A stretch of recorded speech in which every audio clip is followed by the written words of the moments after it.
Welcome, everyone. Thanks for joining us today. We're going to begin the presentation on Create a Culture of Digital Wellbeing. I'm Melissa Joles with RDA. You guys pretty much know me. And we have Mark Ostach, a nationally recognized speaker on digital wellness, and he's your presenter today. We want to start by thanking our manufacturer partners who continue to support us in these challenging times. And this allows us to offer valuable training events for the RDA members, their sales teams, and their customers. So thank you, appreciate you so much. The presentation will take approximately 60 minutes. We are recording it and we'll make it available to everyone attending. If you have questions after the webinar, you can follow up with Mark directly and we will make sure and provide you with his contact information. Now I'll turn it over to Robert, kick it off, and he'll introduce Mark for you. Well, thank you, Melissa. And once again, thank you to all of our supporting partners, especially a call out to BASF and specifically Ben Capelli for kind of linking us up together with Mark. We certainly appreciate that. And just to let you know, without the support of BASF, without the support of our RDA manufacturers, we cannot put on events such as this. So once again, from the organization of RDA and our membership, thank you so much for sponsoring the group and providing us the ability to put on this event. Now, if you've got one of these, I imagine everybody has one of these, right? You normally keep it within arm's length, like I have mine at arm's length. And when you don't have it at arm's length, if you're like me, you get this feeling of disconnection. You know, you're not connected. Well, that kind of dovetails into what we're going to be talking about today, and that's digital wellness or digital well-being, developing healthy digital habits. So with that, pardon me, I want you to get ready to be informed and inspired and transformed by the message you're going to hear from Mark Ostach. Mark, he helps people find the courage to connect with themselves, with their purpose, with other people in their circle, both online as well as offline. Mark's goal is to restore energy and focus to organizations that are, let's see, how should I put this? They're battling the everyday modern issues of life on a nonstop pace and just dealing with the sense of disconnection. Now, Mark is a nationally recognized speaker on the topic of digital well-being. He has done 2 TED Talks, speaks to thousands of people about the culture of, I'm trying to put it in words, embrace a culture of digital well-being, wellness. I would say that would be the best way to describe it. Now, with that, I want you to get your phone, take one last look at it for the next few minutes and put it down and get ready to be informed, inspired, and transformed by Mark Ostach. With that, take it away, Mark. Robert, I got to take you on tour with me. That was the best virtual introduction I've had in 18 months. So we're gonna get this show on the road. Thank you so much for that warm introduction. I really appreciate everybody's time and energy today. As Robert mentioned, my name is Mark Ostach. I'm here in Detroit, Michigan, the automotive heart and soul of the nation, and thankful to be visiting you all virtually today. If you're tuning in today and you have the ability to turn on your camera, wonderful. We're going to start today's message on mute. There'll be some opportunities for Q&A and some dialogue, but just make sure you're on mute so we're not catching in between whatever's going on in your home office. As Robert mentioned and Melissa also acknowledged, today's message is going to be focused on digital wellness and ways to create connections with courage. So we're going to cover those kind of 2 themes around courage and connection and digital habits. Before I share about why we're here today, I want to get a quick poll, a quick check-in with you all on some of the digital habits that you experience. So I've just launched a poll. I want you to select all of the things that you can relate to or connect to, whether you're using your phone as an alarm clock, whether you check your phone right before you go to bed, right when you wake up. I see it like the floodgates have opened up. I see the 100% flooding in for most of these habits that we find ourselves engaging in. It's amazing that the smartphone craze and the way that we find ourselves glued to this kind of 3rd appendage or 5th appendage of our extension of who we are, is no shame and no guilt. This message is actually, there's two disclaimers. It's not an anti-technology message, nor is it intended to make you feel guilty about your habits. If I see you on the streets one day in your city and you're looking at your phone and you're walking by me, you don't have to hide your habits from me. We all do these things. So let me end the poll, share the results back with you all. It looks like most of us do most of those things. 55% of you said you check your phone when going to the bathroom. I'm going to say that's about 75%. There's a few people that are hiding behind the screens this morning or this afternoon, wherever you're catching this message from. But you can see the point. The point is that we have these digital habits. They're contagious, and they are things that prevent us from creating relational connections and living in a more transitional setting. The one digital habit that I didn't ask, but I'm curious to know, and you can show me through the chat box or raise your hand, but have any of you written a poem about your phone? Let me know. Have you written? No, you haven't. No poems about their phone. All right. Well, I have, and I'd like to start today's message via spoken word, inspiring you on what I feel in my heart of the love-hate relationship that I have with my phone. So without further ado, this is a spoken word poem entitled Disconnect Me. Every morning when I wake, my phone goes straight up to my face like makeup, making me disgraced because it covers all my time alone. But it's loneliness I feel. But online, I can't be that real because I got to show my best face, my best case, and all my goals and accolades. But checking in means checking out to what this life is all about, face to face and holding hands and hanging outside with your friends. So listen to these words I state and make them yours and yours to break. Say them with me, say them proud. Grab your phones out and sing out now. Disconnect me. Oh, disconnect me. Take my phone and shut it down. I plead these words, I plead them now. But up and down my eyes they go, scrolling on from post to post. These aimless updates make me choke, but still I choose to hold my phone. My buzzing friend, he makes me sick. He's in my hand or he's on my hip. He's growing and he's got a grip like King Kong, pounding with his fists. But urgency emergencies, they're coming from my daily feed. My calendar, it cannot breathe, and my mind is collapsing at its knees. So listen to these words I state and make them yours and yours to break. Say them with me, say them proud. Grab your phones out and sing out proud. Disconnect me. Oh, disconnect me. Take my phone and shut it down. I plead these words. I plead them now. Disconnect me. My virtual bow here for you all. Yes, the chat box says thank you for the claps or snaps or however you want to express your interest. Thank you, Scott. The chat box is my lifeline to you all. So if I am looking for comments or feedback or even just good old-fashioned banter, the chat box is your place to do so. Like I said, we'll save some time for Q&A at the end, but this is an opportunity for us to get in deep to what this idea of digital wellness is all about. We'll have some interaction like we did with the polls. We'll have some opportunities for some fun games that we'll play halfway through. And then most importantly, we'll leave with resources on ways that you can begin as an individual to improve your digital wellness on the home front, at the work front, and in your community. Now, I understand that some of you might not have poor digital habits. And as you begin to think about this message, just know this could be, you might be on today for a coworker or a spouse.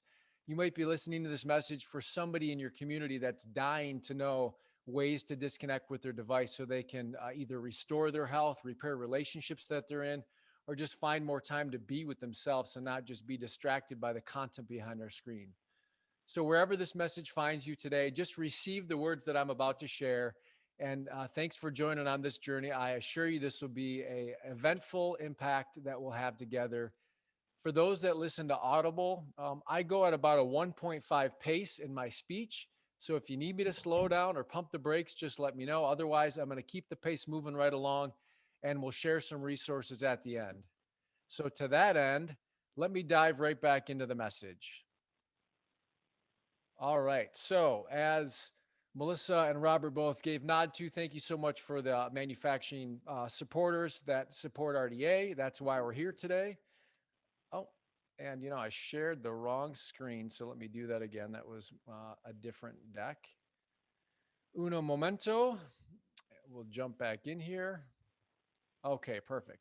So, as mentioned in the introduction, this idea of connecting with courage, I've had the opportunity all over the globe, virtually speaking, to encourage and cultivate a connection and courage across the nation through the lens of our digital wellness. So this has been a great opportunity for me to do this. The goals that we're going to experience today, we're going to learn how to create healthy boundaries with our devices. We're going to talk about ways that we can do this at work and home. We're going to combat video meeting fatigue. Some of you might be feeling it already. We're going to be in community and have a little fun. And most importantly, we're going to create some meaningful connections online, virtually speaking. So this idea of courage to connect, we're going to be unpacking what those two words mean. But I want to start on a personal side. This is my family. I have a 6-year-old son, Joby, and a 4-year-old daughter. They are crazy. They're a handful, but they make me feel alive in many ways. That's my beautiful wife. This is kind of our Instagram photo that demonstrates to the outside world, oh, how wonderful and perfect our family looks. But the truth is this is how I've been feeling deep down inside. If Santa Claus is the quarantine, I'm my son. I'm just like screaming to get outside, get back client side, go to the plants, go to the manufacturers, be with the people, donuts, coffee, whatever I used to do back in 2019. I just need to get out and be in relationship and be in community. And I know many of you feel the same way. So what I like to do with the clients I work with is I send a 5-question survey, and it paints a picture of the emotional digital health of the landscape. I want to share a preview with you all. This has been a report that I'm working on with a researcher to just depict some of the findings that we've had across the last 15 months of quarantine. But I ask these questions. What's one word to describe your emotional state? These are some of the words that I hear from over 3,000 people from throughout the country across those various industries that I mentioned earlier. Looking at the kind of more aggregate data, it's really interesting to see that whether you're overwhelmed or anxious or grateful or optimistic, the array of emotions and words that we're describing our current state vary in range. And the importance of why I share that with you is to demonstrate the need for compassion and empathy in the workplace. And when we're connecting virtually, we're coming at our virtual meetings with different baggage, so to speak, different emotional baggage. So being understanding, being empathetic, beginning to determine ways that we can gauge that are only going to make us better connectors and communicators to our clients, prospects, family, and friends. So empathy and compassion is the key theme of this slide. How would you describe your emotional health, ranging everything from perfectly fine to barely getting out of bed?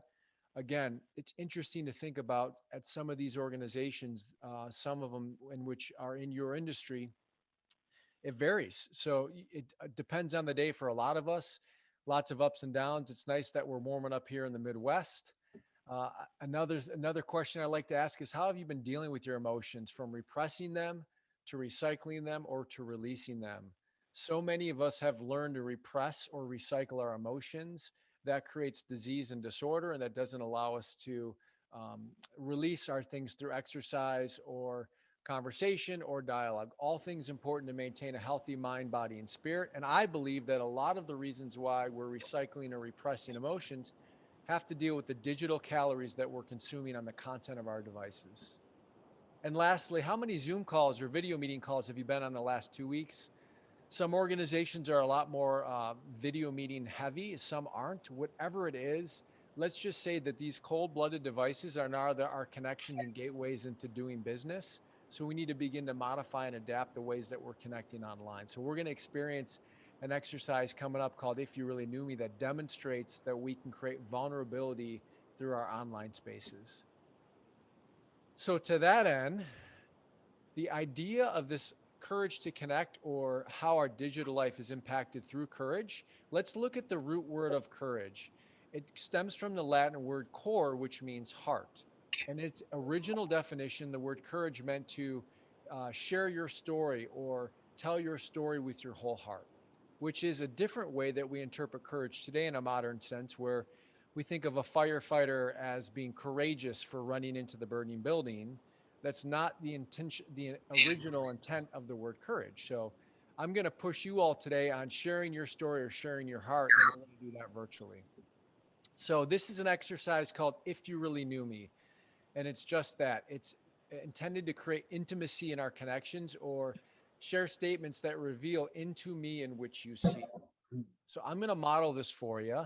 It kind of gives on the spice level of vulnerability. If you could think that some things are more factual, like I have 2 kids and a wife, that's more mild in nature, to I experience seasonal depression and I'm thankful that the winter's done. That's a little bit more spicy in nature. So I'm going to model this. I'll stop my screen, and then I'm going to invite a few of you to join along in the main session so we can just kind of get a chance to connect more meaningfully today in this moment. So I'll start. Okay, if you really knew me, you'd know that I have an Irish twin sister, which means that we were born a year and 10 days apart. And we're in the same grade since kindergarten, which was just a riot growing up. If you really knew me, you'd know that I desperately need black coffee in the morning, and that is my go-to. If I don't have it by 10 a.m., you don't want to be around me. If you really knew me, you'd know that I often find myself thinking about what's next and not necessarily being able to be in the moment of what's currently happening. If you really knew me, you'd know that my father and I are really close, but he's also high risk and he's physically and mentally kind of ill, not stable, and it keeps me up at night thinking about his current condition. If you really knew me, you'd know that I surprised my wife on our wedding day and sang her my wedding vows. That was fun. You have to learn more about that in a different meeting. And if you really knew me, you'd know that I'm a huge Kenny G fan, the saxophone player. So those are some things about me. You get the idea. I have had a chance to talk with Robert and Melissa. I had a schedule, and I want to invite them to model this as well. And then I'm going to ask a couple of you impromptu to volunteer to do so. So let's start with Melissa. You're on mute. Melissa, if you really knew me, what would we know about you? If you really knew me, you'd know I'm a thrill seeker and I love roller coasters. If you really knew me, you'd know that I love music. I love to sing, but I'm tone deaf. My poor significant other. If you really knew me, you would know that I parachuted out of a plane. I love it. Love the feeling of floating. Just love that losing my stomach kind of feeling. It's just makes me feel alive. If you really knew me, you'd know I would rather be outside than inside. I just always want to be outside. If you really knew me, you'd know that I always try to see the glass half full, but during COVID, I'm having trouble with that. It's challenging and I find it tough. If you really knew me, you'd know I'd love to travel. I'll go anywhere, and it's been really challenging having to stay put at home. Let's get some snaps and claps for Melissa for sharing the If You Really Knew Me. There we go. Hey, Robert, you're up next. If you really knew me, you would know that I was married right out of high school. And I've been married to the same person for 42 years, or at least she stayed with me for 42 years, which that's a good thing. If you really knew me, you would know that right out of high school, we had no money. I worked at Long John Silver's and mowed yards to put myself through college and to support the family, which was somewhat of a challenging time. If you really knew me, you know that I played the trumpet in high school. I was first chair, and I did many performances in Rocky. The Rocky theme was a big thing back then. Really enjoyed that. You also, if you really knew me, you would also know that the trumpet did not attract a lot of girls in high school, but the electric guitar did. And if you really knew me, you'd know that I owned a Les Paul guitar, a very beautiful guitar that I really enjoyed playing for many years, until I had to sell it to pay for baby formula and baby diapers for my first son. If you really knew me, you would know that I dressed up as Kiss as a young kid, and we actually performed live performances. We did 4 or 5, at least 5 that I can remember, live performances. And sadly, if you really knew me, you'd know that I have a box, a tote. It's a huge one, full of the old magazines and posters and belt buckles and concert paraphernalia and things that should have been destroyed a long time ago. If you really knew me, you would know that my daughter passed away about 2 years ago. And if you really knew me, you'd know that I'm the legal guardian for my granddaughters, and I've been that probably for about 6 years now. And if you really knew me, you would also know that I love taking my wife and my two new girls, my granddaughters, to the beach, and that's where we find a lot of peace and solace in our lives. And with that, I will end right there, Mark. Get a round of applause for Robert and Melissa. Robert, I really appreciate you sharing and even letting yourself get emotional there. It's amazing the resilience that we have as human beings in the experiences that we hold that often get lost in the nature of business, where we just connect for RFPs and vendor approvals and check-ins for tours and the things that happen in the worlds that we work in. At our core, we are warm-blooded humans that are looking for warm-blooded connections. So thank you for modeling that today, both Robert and Melissa. I've got time for two more volunteers who would like to go, who's feeling courageous that wants to try this out. John, I'm looking at you. John Halstead, is it? John, would you mind sharing? If we really knew John, what would we know? Well, I jotted down things. For starters, if you really knew me, you'd know that I can't make it till 10 o'clock in the morning without coffee. That's for sure. If you really knew me, you'd know that I am much more emotional than I portray in most of my interactions. If you really knew me, you'd know that my father was born in 1900, over 120 years ago. And if you really knew me, you'd know that I took 64 people to Australia sailing one year. Awesome. Awesome. Let's get a round of applause for John. Wonderful. All right, one more. Elizabeth, you put your camera on. I'm like that teacher calling on the student in the back. Elizabeth, would you mind giving it a shot? See, I knew I should have minimized that screen. Let's see if I can. I really need readers to read my notes. That's if you really knew me. If you really knew me, you'd know that that I too suffer from seasonal affective disorder, and I really miss sunshine. So I'm in my happy place when I'm in the sun or at the beach or on the lake, something like that. If you really knew me, you'd know that I love music of all kinds. If you really knew me, you'd know that I ran a marathon back in 2000. If you really knew me, you'd know that I drive too fast. And if you really knew me, you'd know that I grew up on a farm, and a cattle farm, and my parents now are kind of elderly, but my dad is like Superman.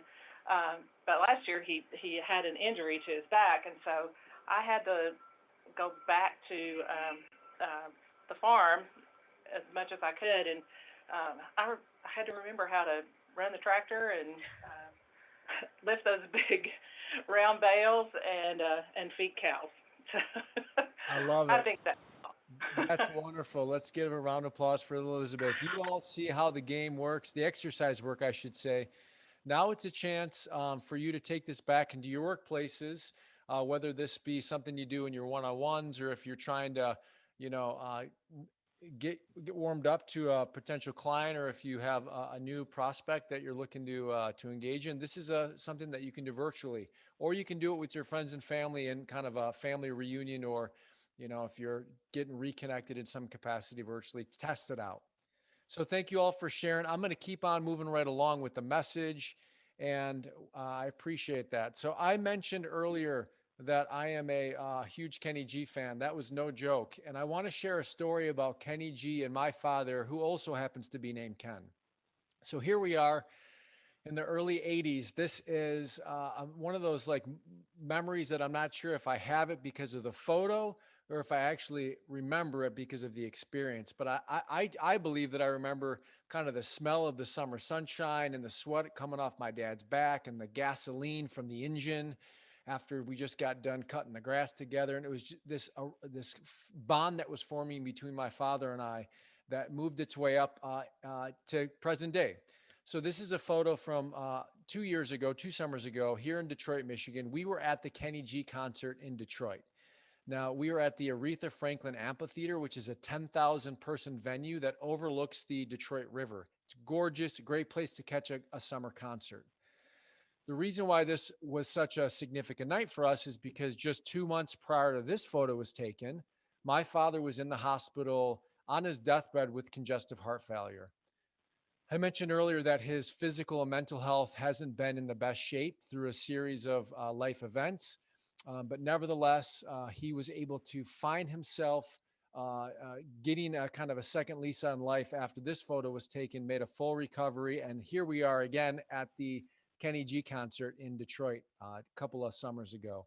Now, the reason why this was such a special night was because we had a chance to meet Kenny G himself. Behind the scenes, it was incredible. My father, who's pictured there with the cane in his hand, was still moving pretty slow. Just 2 months ago, he was in the hospital, but he had an extra kind of boost in his step as we were just together as a son and father experiencing a summer night's concert. This is the venue itself. I showed this picture because it just exemplifies the beauty that is the stage behind the Detroit River where boats would pass by in the summer sunset. And we had really good seats. We were in the 10th row.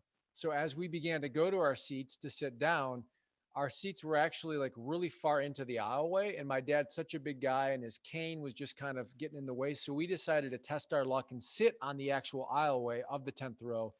They weren't our seats.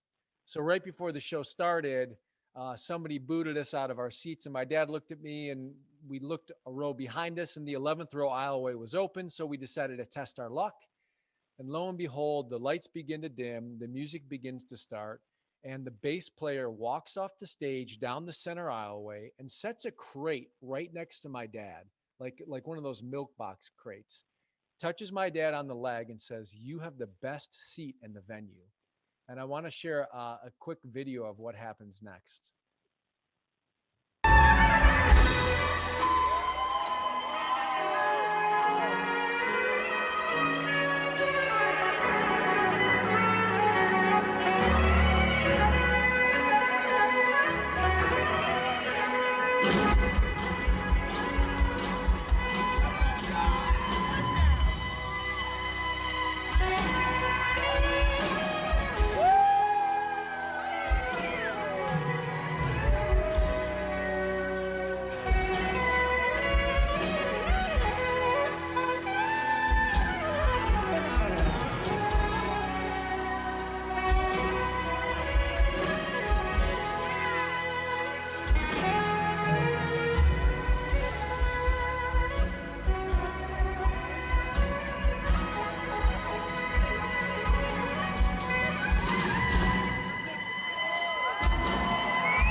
You guys, this was the most incredible thing I've ever experienced in my entire life.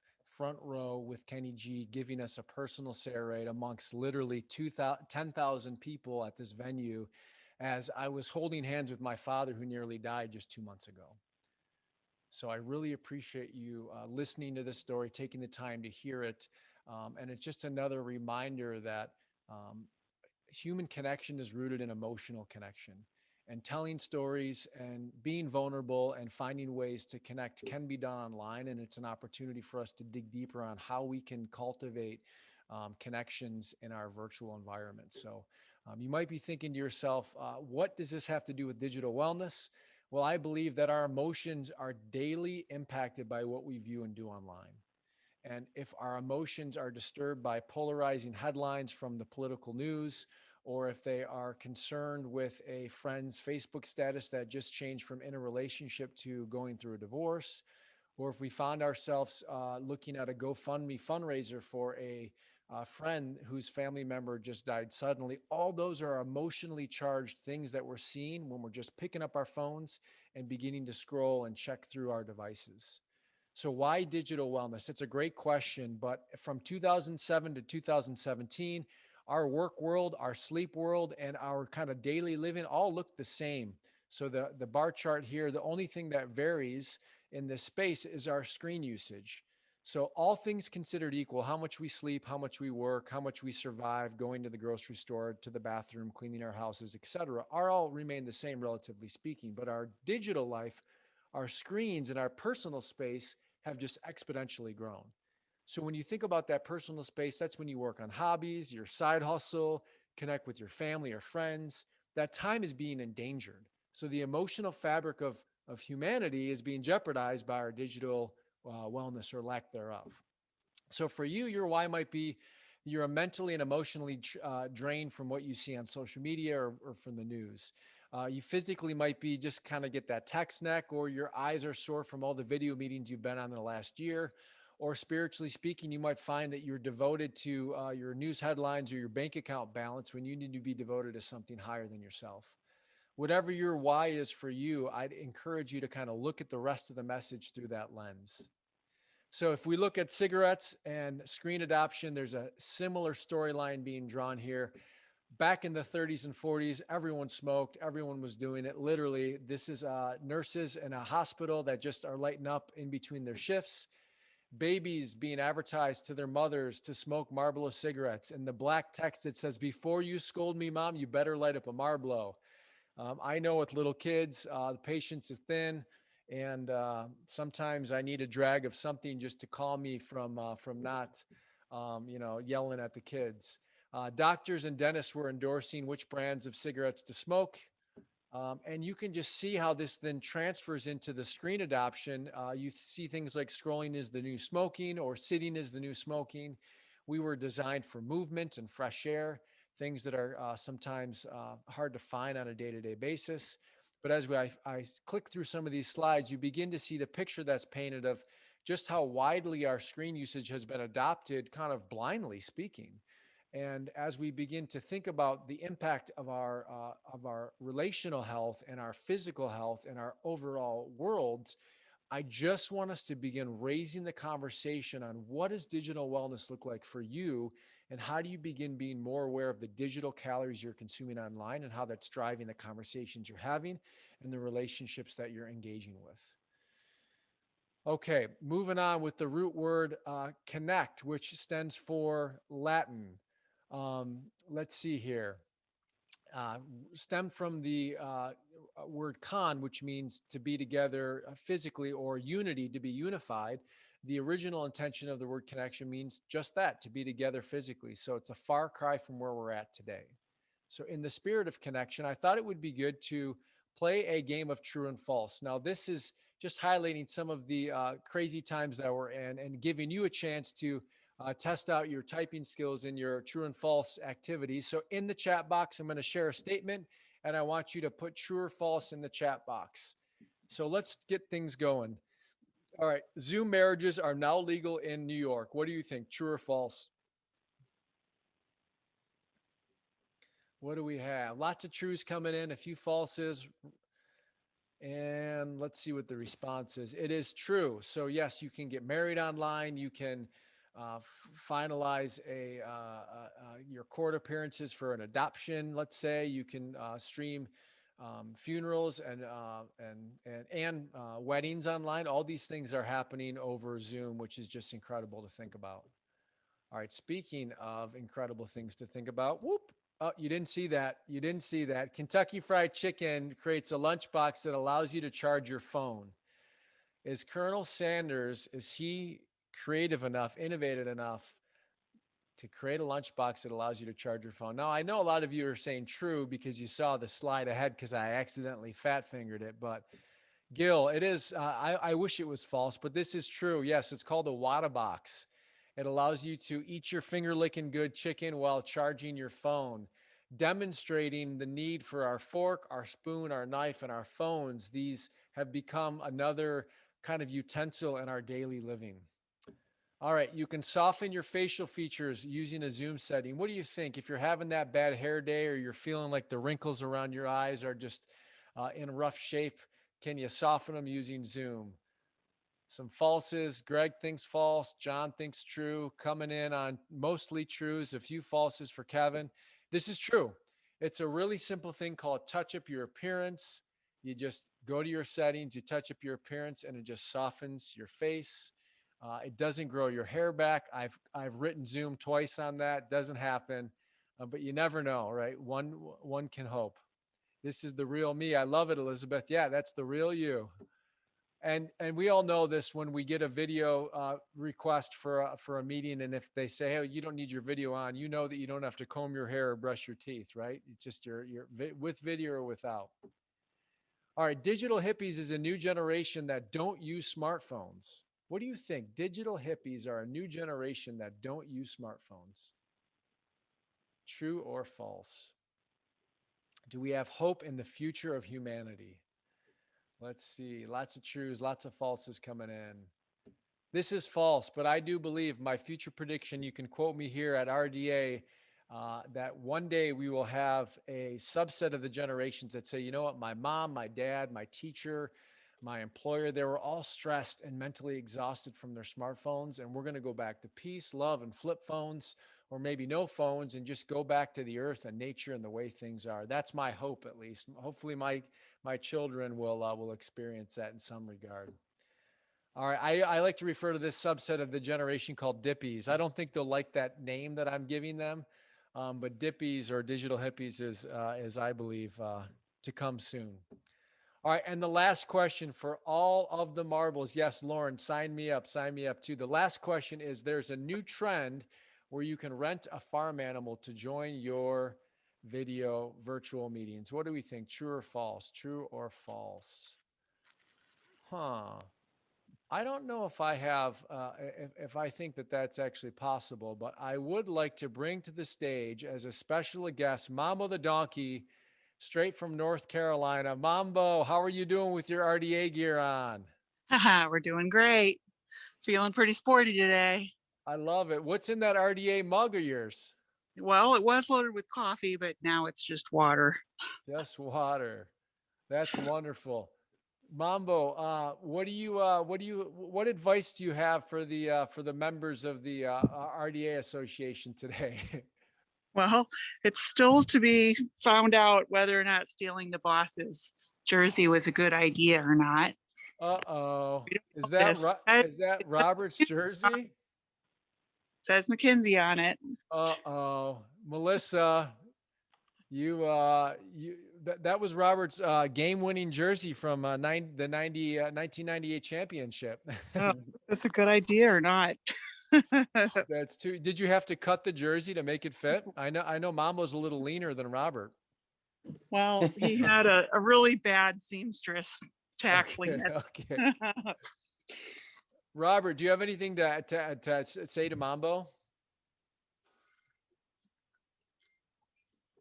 Here, hold on. I'm going to unmute you, Robert. What do you got for Mambo?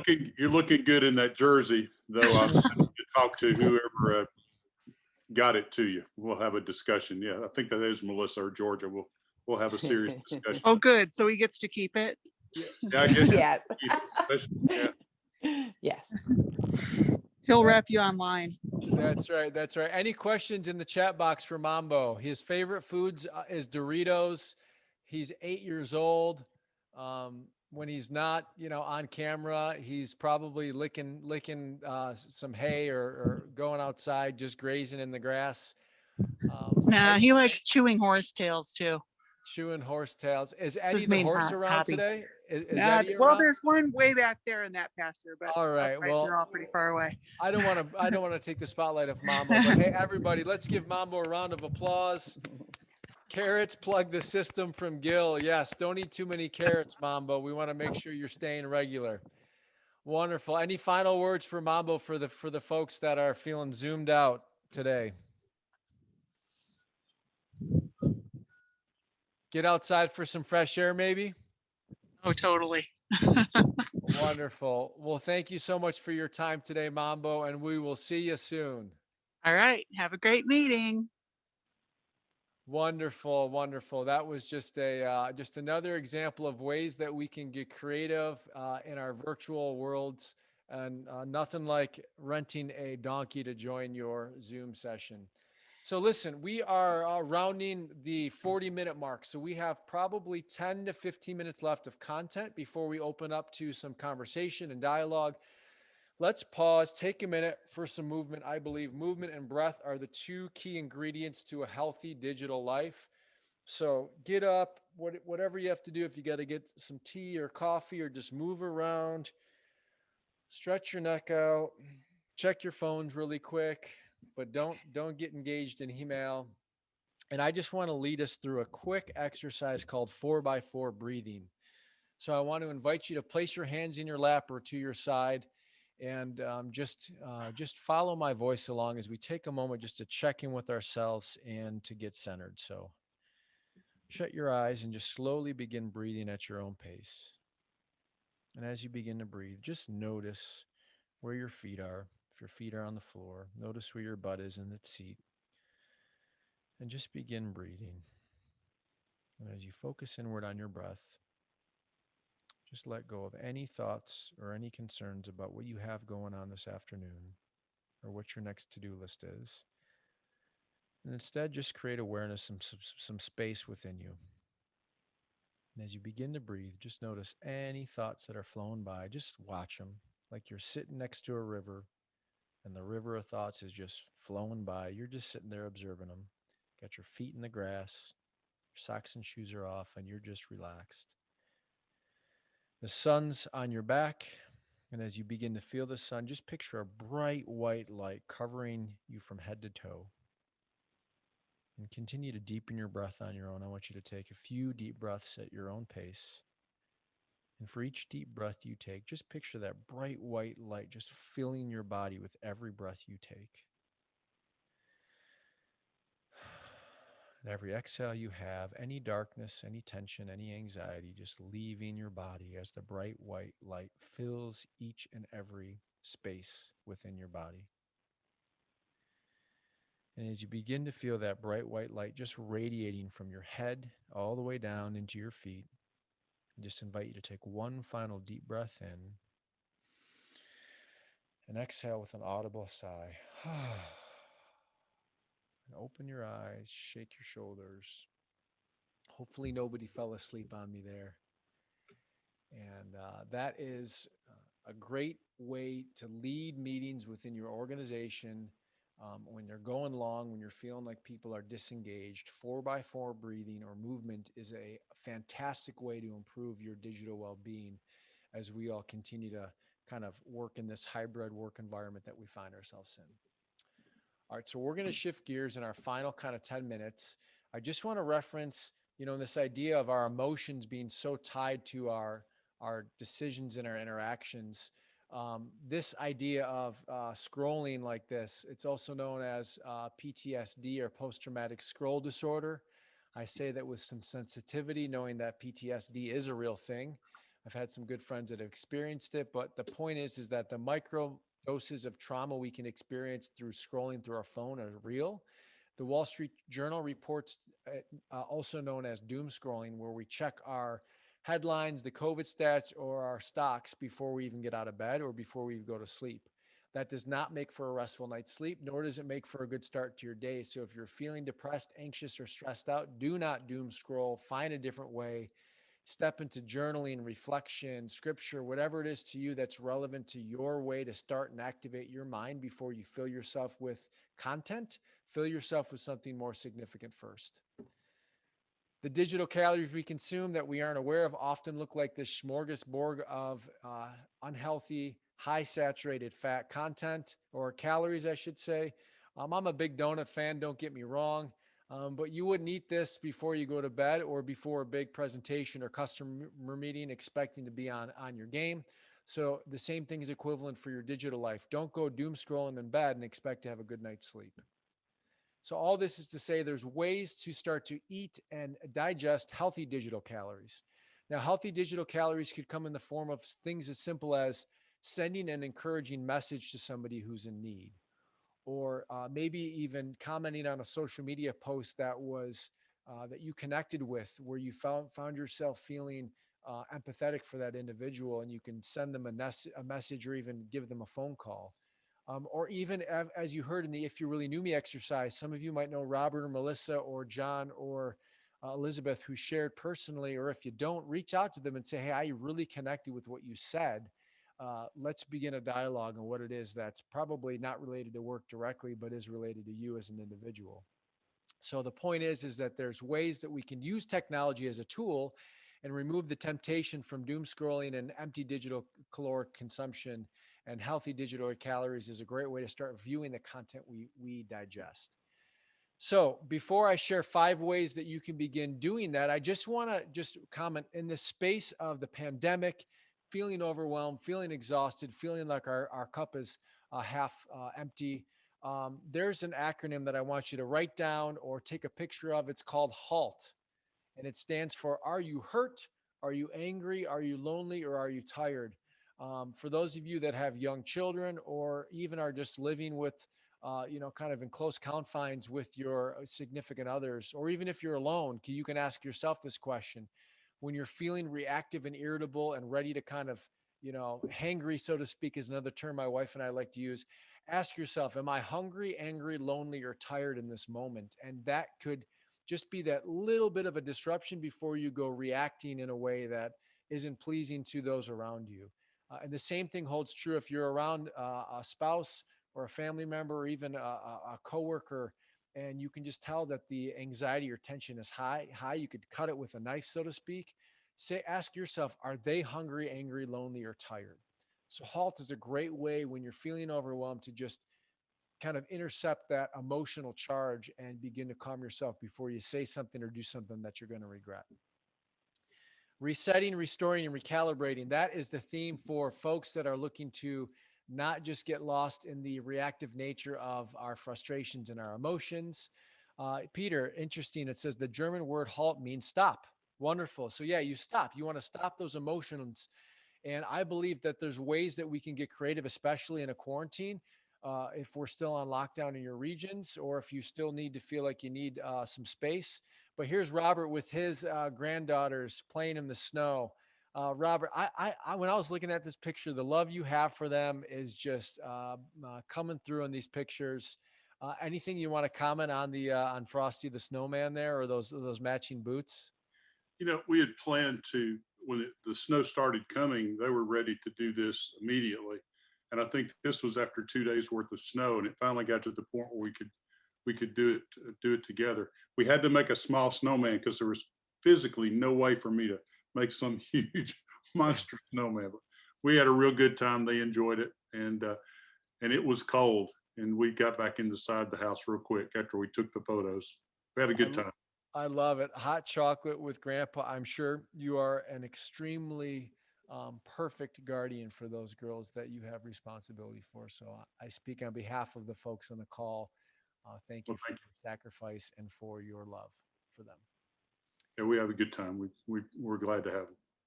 That's awesome. Now, Melissa, we've as you mentioned in your If You Really Knew Me, you outdoors, nature. We've got a couple of photos here. Which ones do you want to talk to? Well, I love winter, and my favorite sport is skiing. I love it. So a lot of people don't like winter, but I really do. And I just like being outside. It's my happy place. This really is. Things are, if I'm down or if things aren't working out, you're right. Go out, get some air, go for a walk, go sit, watch the sunrise, sunset. It always makes me feel better. That's so good. And I see your socks are off on the beach there. There's a technique called grounding. It's so funny that we're back to the basics in a lot of ways, but researchers are telling people to go outside with no socks and shoes on and ground themselves to the earth, whether it be your grass or your sand or your whatever terrain your state has. And the idea is that your feet are connected to the energy and the kind of the chemistry of the earth, and you feel grounded and kind of away from the I don't know, the fabric of your floors or the, the digital kind of connectedness that we feel when we're just sitting all day long. So grounding is another great tactic when you need to recharge, reset, or recalibrate. Silly to, that's the advice in 2021. You want $1 million advice? Take your socks off, go outside and stand in the grass, and I'll invoice your insurance company later, right? It's a crazy world we're living in. Thanks, Melissa. Other folks from other organizations do things like journaling or blocking their schedules. Yes, be intentional about your time. If you're not intentional about your time, nobody's going to be for you. So put those blocks on your calendars, and whether it's taking lunch or getting a walk for some fresh air. We also, like Robert, play outside. This is our snow family with our 2 dogs. This is our real family kind of posing in this before and after nature. Lots of fun that we have. But as we round the corner with our time together in the final few minutes, I want to share ways that you can begin improving your digital well-being right now, right off the bat. So here are 5 things on the board that you can begin to do. I also want to launch another poll, and this poll is just to get a gauge on the things that you're seeing on the screen. Let's get an idea on, what do you feel like if you had to pick one of these things that you feel like you need to work on, and why? Which one would you pick? So let's get some answers from the respondents. Is everybody seeing the poll there? Wonderful. So end your digital day an hour before bed. Make eye contact when talking. Sleep device free. Get a real alarm clock. No digital gadgets at mealtime. You see them on the screen. We're about halfway through the tally results. We're going to give folks another 30 seconds to get the responses in. Then we're going to share the data back and see where this group is coming in on the digital habits they believe that they need to work on. I always find this interesting because, we're all creatures of habits, and our digital life isn't going away. Oftentimes we set high expectations for ourselves, like, I want to lose 25 pounds in a month, or I want to stop using social media overnight.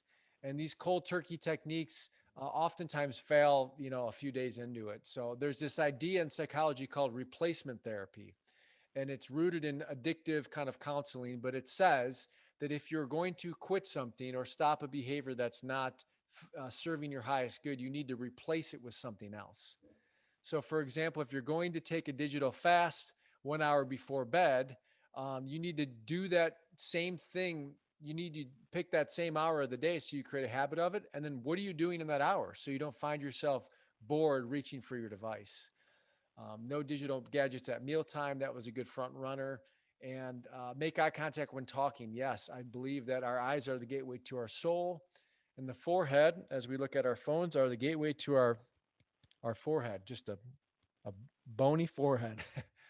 So body language is 90% of our nonverbal communication. And when our head's down in our phones, it doesn't make for a meaningful conversation. So that last one, end your digital day 1 hour before bed. Picture flying in a plane. If you were dropped from 30,000 feet in the air, you would not like the landing. It would be abrupt and probably make you feel a little bit jarred in nature. The same thing goes true. Don't be emailing in bed, and try your best not to go right from binge watching Netflix directly into your bed and wonder why you have night terrors, in your 50s.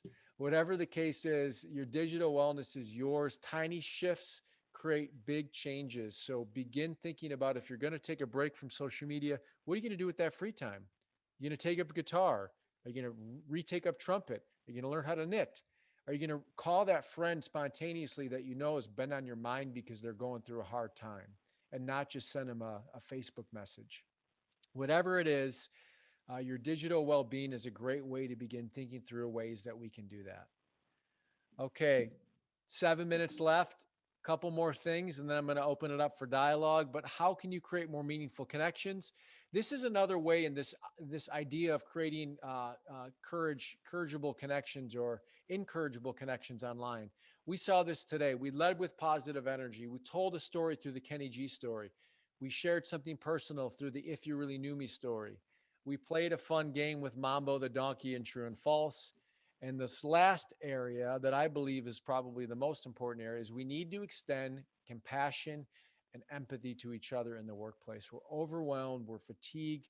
Some of us have either been sick with COVID or with other illnesses. We've lost loved ones. There's a lot of emotional heaviness the globe is experiencing. And if we're not compassionate to one another or to ourselves, we're going to continue repeating just behaviors and repressing and recycling emotions that make us feel scarred, bittered, and resentful. And those things aren't good for the human soul. So your digital wellness ties into how you feel, what you think, and how you behave. That all impacts how you show up to work, how you view yourself, how your inner thought life is directed. And I believe that compassion is a great way, in my final words, to fight off guilt and extend grace. So grace is a great way to extend that compassion or that empathy to yourself or to others. Guilt is no good. Guilt and shame is just, hey, if you send somebody an email and they haven't responded for 3 days, don't feel guilty that you made them upset or that they're mad at you. Just give them grace to know that they're probably overwhelmed or they're probably feeling just busy, and pick up the phone and try giving them a call. But I believe that the best thing to fight off guilt is grace for yourself and grace for one another. So as we round our time together, everyone's going to get a free ebook for participating in today's message. This is a gift from RDA to you all. So there's a QR code that you can use to download the book. So you can take a photo and it'll be directed to a download link. I'll also put a chat box in the chat box in a moment, a link to download the book as well. But take a photo of that real quick. And then lastly, as you do that, hopefully you're getting a link in your Safari browser to download the ebook. You can add your email address and add your email address to download. If you click that blue check box, you'll also get a monthly email from me. I share stories, kind of insights, musings, if you will, from the journey that I'm on encouraging and creating meaningful connections in lives of those that I get a chance to be on mission with. So the last thing that I'd like to do is I have these little gratitude notebooks. They're the size of a phone, which was my design intended for picking up a gratitude notebook before you get into your notification. So I want to give away 5 of these. I'm actually going to give away 10 of them. I'm going to double the ante. And the way that I'm going to give those away is those of the first 10 people that text the word follow to the number 33777 will receive a gratitude notebook on me. So text the word follow to the number 33777, follow the prompts, and then I'll take the first 10 people. I'll send you an email separately, and I'll get a gratitude notebook to you in the mail. Otherwise, you can always reach out to me at hello@markostach.com, whether you want to follow up on something you learned from today, or whether you have an event virtually or in person that you're planning for 2021. I'd love to be a part of it. And I'm so grateful today for RDA. Robert, I know you're going to kind of close this out with a nod to the sponsors here, but let me just kind of finish by saying I'm very grateful for everyone's time that they invested in today. I hope you took away some things from the message. And Melissa and Robert, thank you for having me here today. And Ben, thanks for connecting me to RDA. You're very welcome. Great information that you provided. I certainly, I have to admit, with all the different Zoom calls that I'm on, they're normally sales related, product related, and this is a refreshment. Certainly refreshing to be on something other than what we're normally used to. We certainly appreciate it. Once again, let me thank all of our sponsors, and a special call out to Ben Capelli there at BASF for linking us up with this awesome stash, right? That's how we pronounce that last name. Mark, we certainly appreciate you coming on board and giving us your message today. Thank you so much, as well as for the ebook and everything else that you've done for us today. Well, wonderful. With that, I will just end the email. Once again, thank you for all your support. And if you have any suggestions on future content that you would like for Melissa, Georgia, and I to put together, and John to put together on your behalf, we'll be happy to do it. You've got our email information. Just send that over to us. Thank you so much. Thank you so much, too. I just put the ebook in the chat box. If those that want to download the ebook, you can do it there if you had trouble with the QR code and the final session feedback on there. Otherwise, it's 3:00 on the nose. Any final questions from anybody before we part? I'm happy to stick around for a few minutes if anybody has questions.